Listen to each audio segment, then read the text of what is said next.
Hello friends, આજે આપણે herbal shampoo ઘરે કઈ રીતે બનાવવું તેની રીત જોઈએ.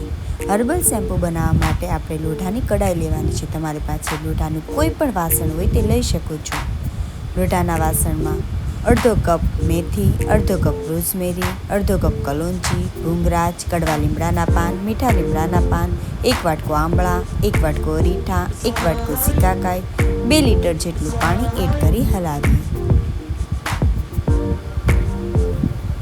અને 1 વાટકામાં અળસી અને 1 વાટકામાં ચોખા રાઈસ બંને પલાળી દઈએ અલગ અલગ. અને જે લોઢાની કડાઈ હતી તેમાં હિબિસ્કસ પાવડર એડ કરી દઈએ અને મિક્સ કરીએ. 12 કલાક માટે બધું જ પલાળી દઈએ.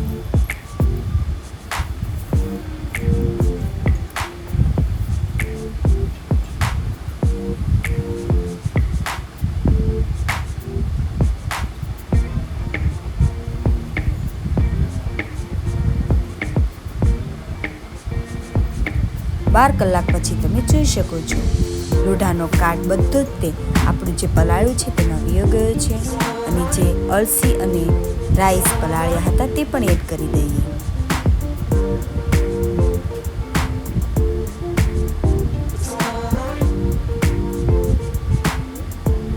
અને ગેસ ઉપર મૂકી જ્યાં સુધી અડધું પાણી ના બળી જાય ત્યાં સુધી તેને ઉકાળીએ.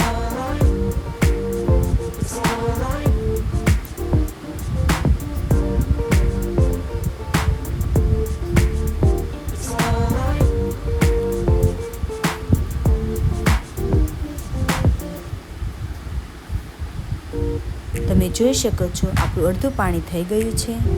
અને 1 તાર જેટલું જે આપણું છે તે શેમ્પૂ બનાવવાનું 1 તાર જેવું થઈ જાય એટલે આપણે સમજવાનું કે આપણું ઘટ થઈ ગયું છે. એટલે આપણે તે બધું જ ગળણી વડે ગાળી લઈએ.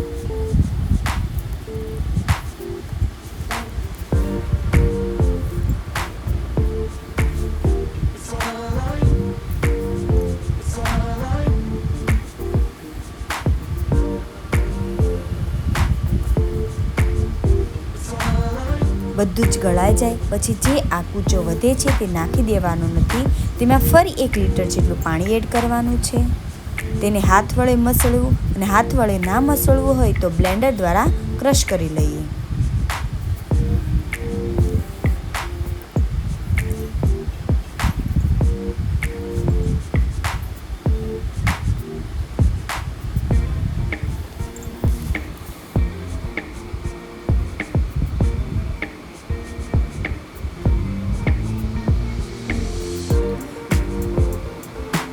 ફરી તેને ઉકાળીએ.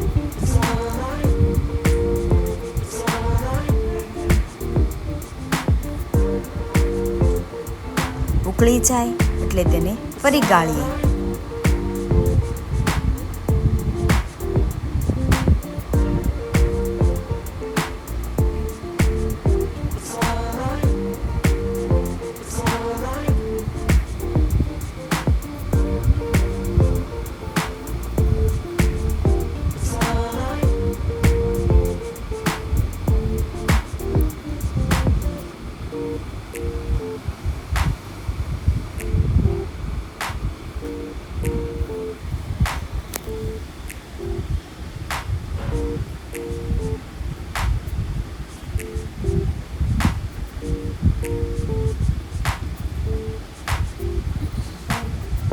તમે જોઈ શકો છો આપણું આયુર્વેદિક શેમ્પૂ રેડી.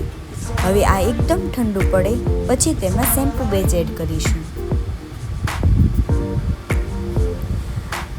જો આ શેમ્પૂ તમારે સ્ટોર કરવું હોય કેમિકલ વગરનું, શેમ્પૂ બેઝ વગરનું, તો 1 બોટલમાં ભરી ફ્રીજમાં સ્ટોર કરવાનું છે.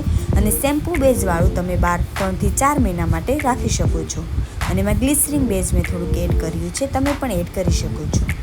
અને ફરી બ્લેન્ડર કરી લઈએ. આપણું શેમ્પૂ રેડી. જો તમને આ વિડીયો પસંદ આવે તો તેને લાઈક કરો, શેર કરો, સબસ્ક્રાઈબ